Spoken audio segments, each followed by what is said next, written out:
Viewers, আজকের topics হচ্ছে আমি ভিসল ওএলটি যে আমরা ইউজ করি সেই ভিসল ওএলটি থেকে আমার যদি হচ্ছে ধরেন 1G পোর্ট থাকে, অনেক সময় 4টা বা 8টা এসএফপি পোর্ট থাকে। সেই ওএলটিটাতে হচ্ছে আমার 8টা এসএফপি পোর্ট এবং 8টা ইথার পোর্ট মাইক্রোটিক থেকে আসে, হ্যাঁ, টেলনেট করে আসি আমি। আমার হচ্ছে G1 থেকে G8 এইটা হচ্ছে এসএফপি পোর্ট, এবং G9 থেকে G16 এইটা হচ্ছে আমার চারটা 8টা যে 1G পোর্ট আছে এসএফপি। এই পোর্টের ভিতরে কোনটা 10G পোর্ট এটা আমি জানি না, বাট আমি একটা কমান্ড দিব, কমান্ড দিয়ে আমি জাস্ট অ্যাপ্লাই করব। অ্যাপ্লাই করার পর আমি বুঝতে পারবো আসলে আমার কোন 4টা পোর্ট এখানে 10G হিসেবে কাজ করবে।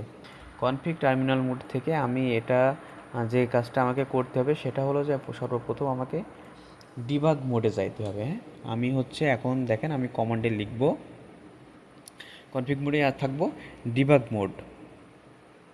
তো ডিবাগ মোডে দেওয়ার পর আমি লিখব সেট জিআইইউ, মানে এটা হচ্ছে গিগ ইথার পোর্ট, হ্যাঁ, মোড এসএফপি, মানে আমার গিগ পোর্টগুলোর মোড এসএফপি প্লাস, এটা এসএফপি প্লাস হবে। দেখেন আমার দেখাচ্ছে set GIU mode SFP plus success.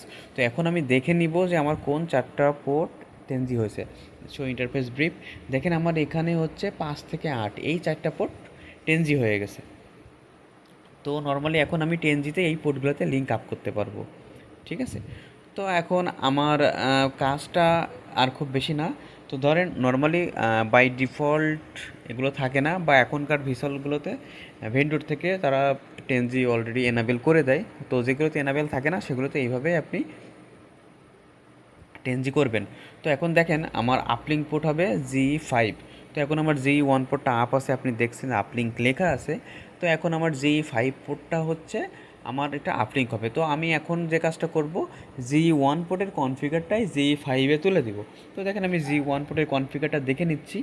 তো এখন আমি কনফিগার দেখার পরে আমি এখন কনফিগ মোডে ঢুকবো। ইন্টারফেস গিগিথার 5 দিব 0/5। আমি সুইচ পোর্ট মোড ট্রাঙ্ক করবো, দেন সুইচ পোর্ট ট্রাঙ্ক ভিলান 3741 এই ভিলানটা দিব, এবং একটা ডেসক্রিপশান দিয়ে দিব। সেটা হচ্ছে ডেসক্রিপশান দিচ্ছি হচ্ছে আপলিঙ্ক -iiz। তো এখন দেখেন আমি দেখে নিব show running config interface G5, মানে আমি এখন 5 নম্বর পরে রানিং কনফিগারটা দেখে নিব।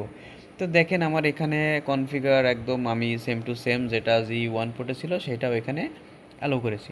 তো এখন আমার কাজটা হচ্ছে সেভ দিব। তো আমার সেভের কমান্ড হচ্ছে রাইট ফাইল, ভিসলে সেভের কমান্ড হচ্ছে রাইট ফাইল। আমি রাইট ফাইল দিব, WR মানে সংক্ষেপে লিখলাম, আর ফাইলটা লিখলাম WRF লিখলেও কোনো সমস্যা নাই। রাইট ফাইল দিয়ে আমি সেভ দিয়ে বের হয়ে আসলাম। তো নর্মালি আমি আপনাকে এখানে আপনাদেরকে আরেকটা ইনফরমেশন দিয়ে রাখি, সেটা হচ্ছে যদি আমার এই পোর্টগুলা নর্মালি যদি 10Gতে কাজ না করে, তো দেন আপনি ওএলটিটা জাস্ট একটা রিবুট দিবেন। হ্যাঁ, রিবুট দেওয়ার পর আপনি যে কাজটি করবেন, তখন আপনি আপনার মোড 10G ডিফল্ট থাকবে, শুধু 10G থাকবে বা অটো থাকবে, আপনার যেই নেসেসারি যে নেগোসিয়েশন যেটা দরকার আপনি সেভাবে সেটা করে নেবেন। তো ভিডিওটি এই পর্যন্তই।